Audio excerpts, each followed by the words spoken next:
Hello' guys, good morning. ৰাতিপুৱা উঠি লৈ এগিলাচ গৰম পানী খাই ল'লোঁ। তাৰপিছত এইফালে মগু আৰু বুট আৰু কল আৰু তিয়ঁহ এনেকৈ কাটি ল'লোঁ। আৰু এয়া 10টা যিহেতু বাজি গ'ল, সেইটো কাৰণে মই খাবলৈ ষ্টাৰ্ট কৰিলোঁ। আৰু এয়া হৈছে কোমল চাউলৰ জলপান, যোনটো মোৰ বহুত ফেভৰেট হয়, খাই বহুত ভাল পাওঁ। আৰু ওচৰৰে ককা এজনৰ যিহেতু ঢুকাইছিলে, মানে একদম ওচৰৰ তাৰ সকাম আছিলে, তো মায়ে তাকে মোক দিলে খাবলৈ। আৰু বহুত টেষ্টি, মোৰতো ফেভৰেট। কিন্তু মই মিঠাইটো নাই খোৱা, যিহেতু মই মিঠা বহুত এভইড কৰিছোঁ। তাৰপিছত ভাবিলোঁ মুখত কিবা এটা লগাওঁ, যিহেতু বহুত দিন লগোৱা নাই। এয়া দৈ 2 চামুচ লৈ লৈছোঁ আৰু ভালকৈ এইখিনি মিহলাই মুখত অকণমান এপ্লাই কৰি দিছোঁ। তাৰপিছত গ'লোঁ গা ধুবলৈ। গা পা ধুই আহি খালোঁ নেমু পানী। এনেকৈ পদুনা দি বনাই খাই বহুত ভাল লাগে, তো মই এনেকৈ খাই ল'লোঁ। সদায় মই এনেকৈ খাওঁৱেই এগিলাচ বনাই।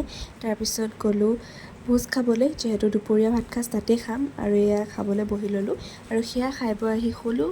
ইভিনিং 6 PM মই ডিনাৰ কৰি ল'লোঁ।